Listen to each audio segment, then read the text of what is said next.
Welcome into Chatterbox Bearcats. I am Nick Niehaus, joined by Eric Lilly. Boy, do we have an exciting one coming up on Tuesday. The Dayton Flyers, finally at Fifth Third Arena. We've had to suffer through Heritage Bank. Did you get some RC Cola? What else do they even serve there? Probably some frozen pizza. But no, back home at Fifth Third Arena, the home and home. It is a home and home, right, Lily? We're going to go play at Dayton. We're there next year.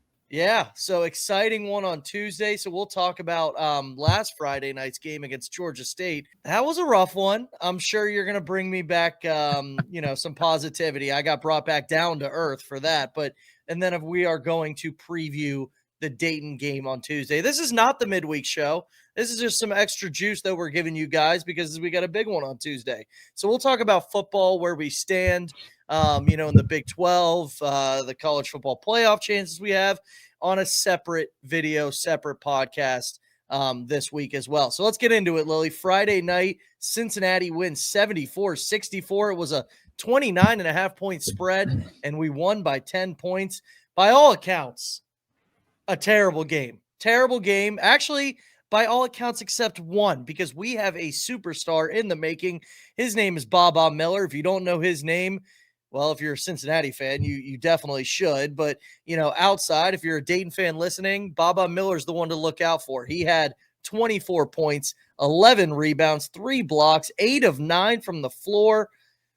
He can do it all, Lily. Let's start off with Baba. What'd you like from him? And then we can get into what we didn't like, because it was pretty much everything else. Yeah, I like the rebounding was awesome. It's still my biggest concern with this team. So to see him cleaning up the defensive boards is nice. Obviously, it's a mid-major team, or I don't even know if they're mid-major. When does it go to low major? Yeah, I think they're a mid-major, and you want guys to stand out, but you might not learn if they're good rebounders or not. So I was happy to see that. Got some blocks and steals.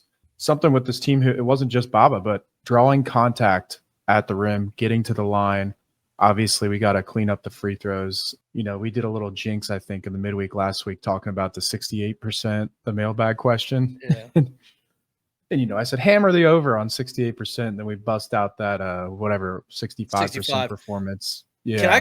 Can I, I'm not even correcting you because you didn't say anything wrong, but I'm looking at, just as you're talking about the free throws, everybody shot free throws well except for one person. So we have 7 of 10 from Baba, 2 of 2 from Sean Abayev, 3 of 4 from Kirk Risa, and 3 of 3 from Sincere Harris. It's just the fact that Mustafa Cham went 2 of 7 at the line. So it was my guy's fault. Yeah. So it was, I guess, a good performance at the line for everybody except one. But continue. Yeah, and to that point, Cham isn't even awful at free throws. So that was a little. Is this the Bearcats curse thing already happening with Cham? He shot 67% last year, which is just a little better than what we're used to with Aziz. And, with bigs, if you're shooting upper 60s, I'm taking it. I've just had we've had so many bad bigs with free throw shooting. So I'm fine with it. But you don't want the 2 for 7s, in a big game. So hopefully he saves the makes for big games. Yeah. So we shot fine from the free throw line, but from the floor, boy, that was ugly. And I hopped on the post-game show with Chuck on Friday night and gave Baba his flowers, but my only other 2 points were I'm not going to necessarily worry about a bad shooting night against Georgia State game 2 of the season. If this is a trend, I'm going to start worrying about it. But this is a brand new team. This is not the same team as last year. I think we have shooters on this team. So I was saying burn the tapes. This game never happened because, in my opinion, it was really just poor shooting. Yeah, this is a tough one for me because I didn't watch the game live. I saw the reactions of people in group chats, and it wasn't just Chuck, with Chuck's a little roller coaster during games. It was my other buddies too. It was, I was like, what am I going to get into here right after work? And I'm not going to lie. This might be a bad angle, but I thought it was going to be worse. I'm one of those people where if you're missing open jump shots, especially in games like this, it just doesn't do much to me. I just think we're a better shooting team. We have shooters on this team. We're going to be fine. But we were sloppy as hell. And Wes saying that Jordy and Sean were sick makes perfect sense. I know whatever excuses. They were sick. I believe it. They looked like hell. Celestine is very obviously working back from his injury. He doesn't look good.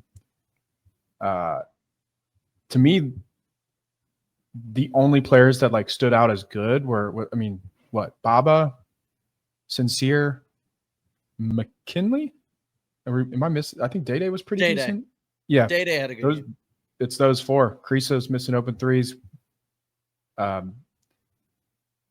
It's just one of those, like you said.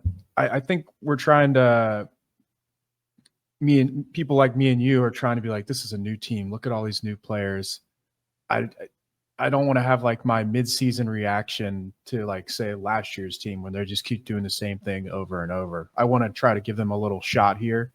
So that's how I'm approaching it. I'm not going to rip on the people who are upset because, you want to play better versus Georgia State. But I mean, don't get me wrong. Georgia State is horrible. Like Eastern Michigan destroyed them a couple days before us. We should have killed them. So it is embarrassing. And to me, the one thing that really bothered me, not the shooting, was the turnovers, sloppiness. Cham was loose with the ball 2 games in a row now. And Krisa left his feet in transition to make a kind of a risky pass. That was a turnover.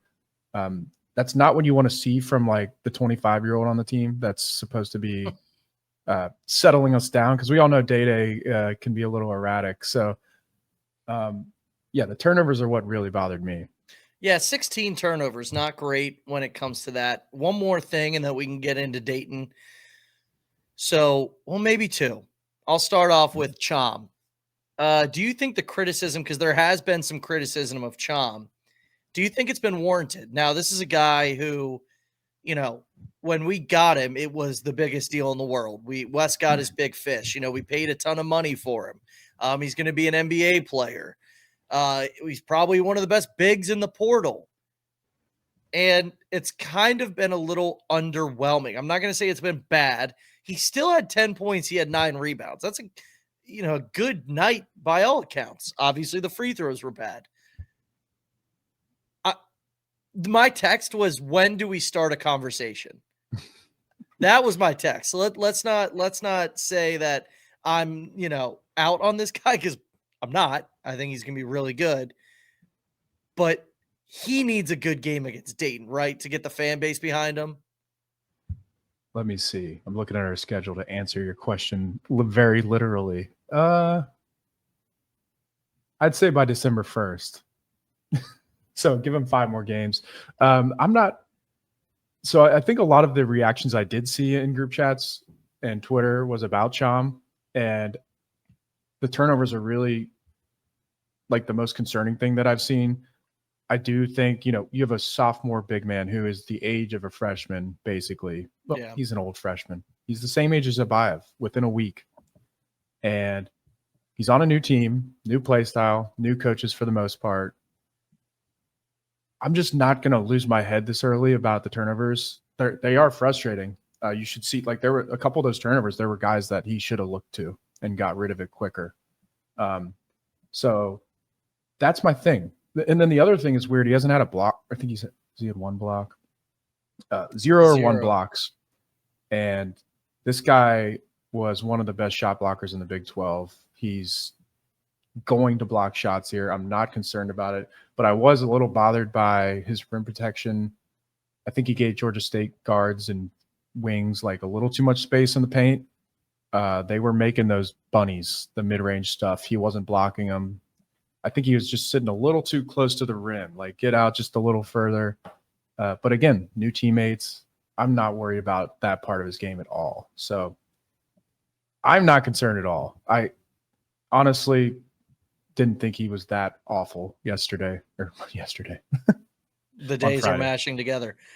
Lastly, before we get to Dayton, Baba Miller, is this guy really a superstar, or is this going to be the case of, hey, we're playing low major teams and he's going to beat up on them and this isn't going to be the production that we're going to see once we reach some real competition. That is my only concern with Baba Miller. I think he is really good. I think he's probably our best player. I've said it twice. I think we go as far as Baba Miller goes. I would love for him to be a superstar and to do this against real competition. He's kind of like a unicorn, though, and I feel like this is a bad matchup for low major teams when you have a 6'10 guy who can dribble it, who can shoot it, who can dunk it, who can get by guys. I think that's my worry, is that he's just doing this against scrubs. Yeah. I was, watching, what we do after UC games, consume content, us, other people, check out Twitter. And my reaction was like, let's pump the brakes a little, guys, on the Baba thing. And I think you're probably saying that about me. I was, if you saw my Twitter, I was on the hype train, baby. Yeah. I was thanking him for choosing us. I was, no.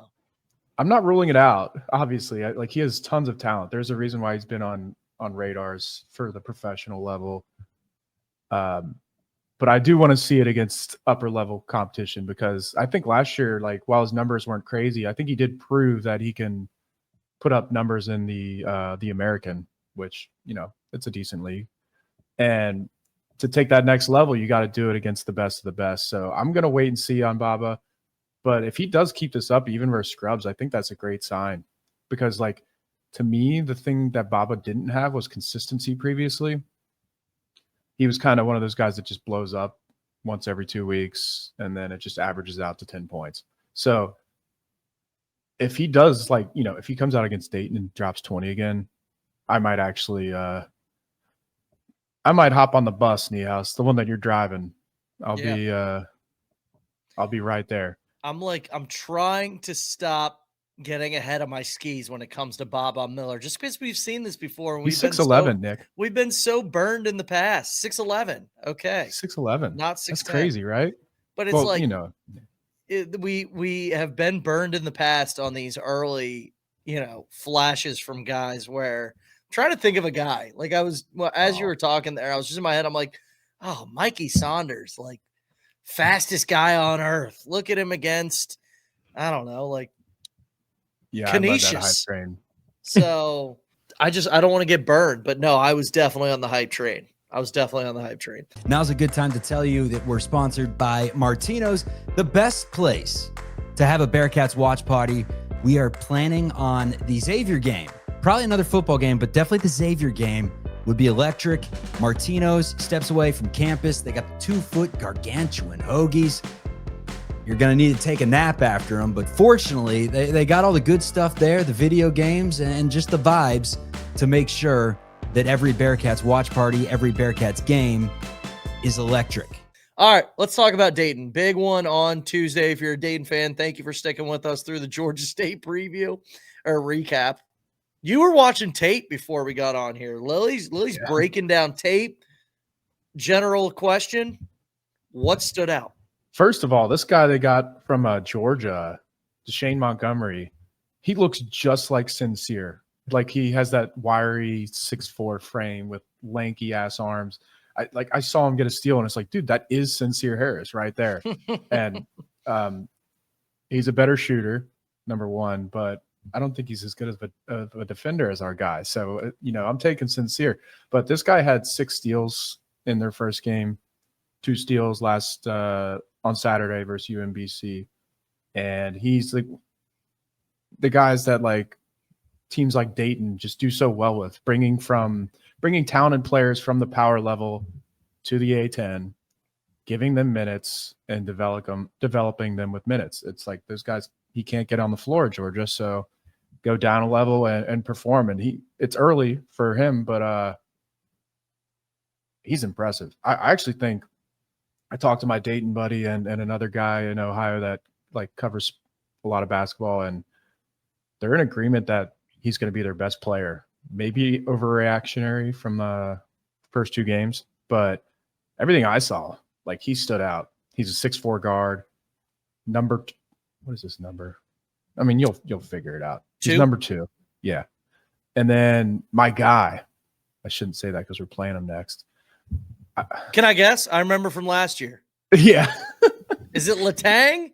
Yeah, it is. I remember Letang. that. Yeah, Letang. I don't know. I'm stubborn. If I see a big man do things when they're young, it's like I'm gonna track that guy all year. Maybe we'll get him in the portal, and he's still at Dayton. Maybe next year. We gotta remember what pod this was on if we get him, but I really just am buying this guy, Letang. He's their big man. He blocks shots. He has good hands. Finishes at the rim. And his J looks good. He has a nice 3-ball. Cham is going to be on the perimeter on this guy. I believe he hit a couple threes last year, maybe one or two. He wasn't amazing versus us though, but watched a decent amount of Dayton basketball if they're on TV, and he was just inconsistent as a freshman big, which, shocker. So this could be his breakout season. I think he's their second best player, trusting my buddies with the guard that they got. And then Javon Bennett is their small guard. He's shot 40% last year from 3. He's small though. To me, that's an advantage for the Bearcats. We have really good guard defenders. Guys like that should not go off against us. You cannot let – he's listed at 5'10". He's not 5'10". You can't let 5'8" Javon Bennett be the one that takes you down. Got to let these other guys do their thing. And then they have this shithead from Rutgers. Sorry, Dayton fans. He's your shithead. If he was on my team, I'd love him. Jordan Durkak, just a kind of veteran guard, comes off the bench. He's their edge guy. He has that Kirk Risa thing about him, and I loved him on Rutgers. But now that we're playing him, I'm a little scared that he's gonna go off. Doesn't score much, doesn't do too much, but just someone I'll be watching.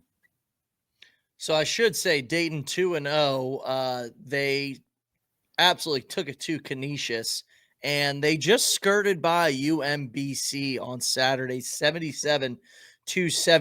Lilly. So as I'm looking at the box scores, there's one thing that kind of stands out to me, other than obviously that this is Javon Bennett's team to score on. 7-player rotation, maybe 8. So this is not a team that is going to be hanging their hat on depth.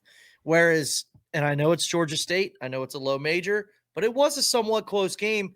And Wes was running 5v5 subs. He was like, what's the term? I can't even think of it, but my buddy said it to me when we were standing there. When all 5 checked out, I'm pretty sure maybe it was 4, and then there's a term for it. But anyway, we're running 10 guys out there. Dayton ran 7, really 8. But Bryce Hurd had 13 minutes. It's not a ton. Letang only had 20 minutes. But he knocked down a 3. Can't run the floor like Cham. Yeah. So, last year, obviously, we took it to Dayton at Heritage. Is this just going to be a case where we just need to have Sincere Harris smothering Javon Bennett, even though is that going to be the matchup? Or is Kirk Risa going to be on him? I kind of think we should put Day on him. Day, okay. That was dumb. Well, I mean, Kirk can, handle a little, I hope. I hope he's not awful at defending. I can't decide though. But this is an interesting kind of case, because obviously Sincere is going to guard the best offensive player. If the size matchup works, right? So, but Javon Bennett being that small, are they going to waste Sincere's kind of length on that, or that's the matchup I'm looking at, is who's going to be defending Bennett? If it was up to me, I'd rotate both those guys the entire game. No one else would guard him. Day and Sincere.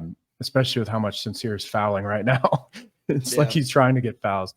That's what I would do. Get him out of his rhythm and just see what happens. Because I put it this way. I don't think, if we're shooting well and we're scoring, I don't think Dayton's the type of team that's going to have a guy blow up on you other than Bennett.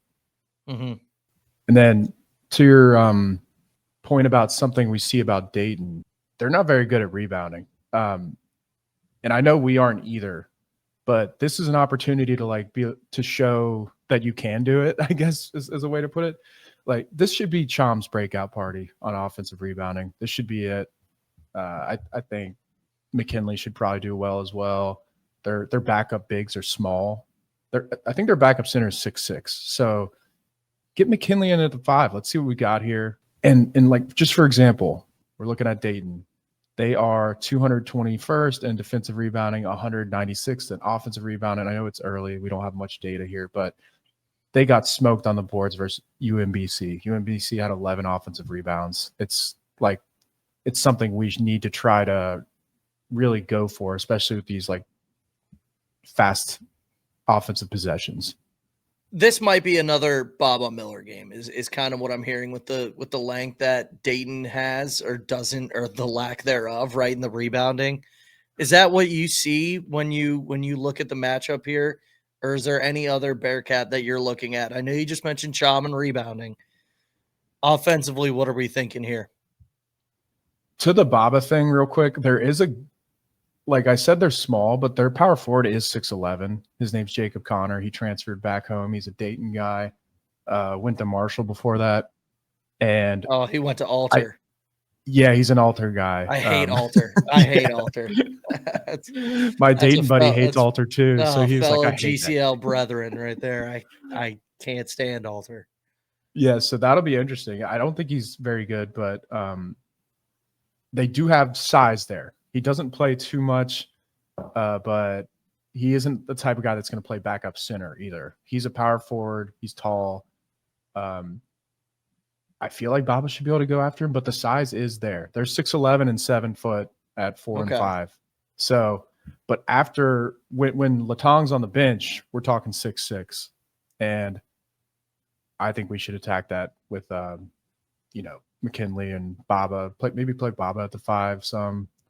We got to kill these guys on the boards, Niehaus. Like, the rebounding has been bad, but we can't be this bad at rebounding. So Ken Pom projects at what, 6 points? A 6-point win in Cincinnati's favor is what Ken Pom is projecting. 74-68. Obviously, last year was a drumming of Dayton. We don't necessarily expect that this year. That's the question. Is this we sucked last year and we killed this team. Like, I don't know. But I don't want to get on here and say this. And, we just beat Georgia State by 10 and that Dayton's all in our mentions. Like, oh, that'd be horrible. Yeah. With the receipts. I don't know what to expect. Dayton could be better or worse than last year. I assume we're going to be a little better. The same at worst, in my opinion. But I just looked at that score. We only beat them by 3. That was the smallest blowout ever. Remember that comeback? Do you remember the comeback at the end where it's like kind of got scary for a second? No, that we were up 20 at something in the. Okay, I forgot that they came back completely. Yeah, that's just how much I'm blocking last year out of my mind. Yeah. If you never said that, I would have gone this whole episode thinking we won by 20. I wasn't even trying to correct you because, like, I think you could call it a blowout. Sit here and argue that there's a 3-point blowout. Wow. That's wow. Yeah, I kind of forgot that they came back. My bad. I looked at the wrong game. I was going to say, wait, is it still 6 points though? Yeah. We were up I think we were up 20, like late. Oh, and then they just went. Yeah. The largest lead. Okay, here it is. Largest lead was 53-35. UC with 7 minutes left in the second half. Okay. So we went from up 18 with 7 minutes to winning by 6, and we hit some free throws right at the end. They were within a possession in the under 4 at some point. I remember shitting my pants. I even did the show that night. So that's we can don't go back and watch that. Nope. Don't go back and watch that one. I can tell you that. We need to flex our talent muscles in this game. Like, I think we did that last year. Like, I think we kind of just won because we have better players. We don't know what our team is yet. Flex the talent, get the rebounds, get the easy buckets,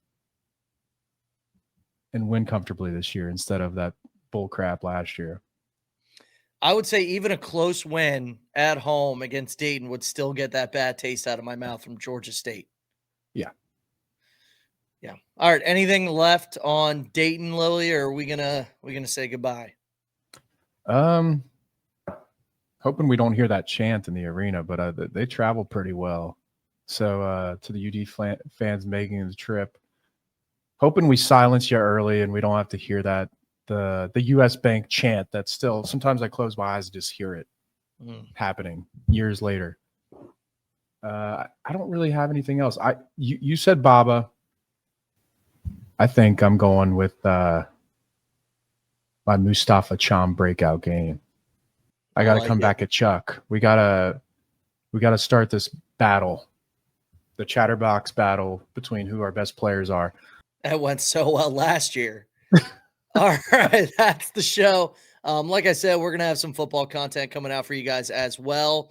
And Chuck and Houdini will have the post-game show for the Dayton game. That's it. I know we're gonna be in attendance, so that's gonna be fun. I'm excited for this one, Lily. This is gonna be a big one. There we go. That's a good one to go to. All right, everybody. Thanks for listening. Make sure you make sure you subscribe on YouTube. We're trying to get our subscribers up. Please, that'd be nice. Leave a 5-star review as well, audio wise. But that's it. See you guys later.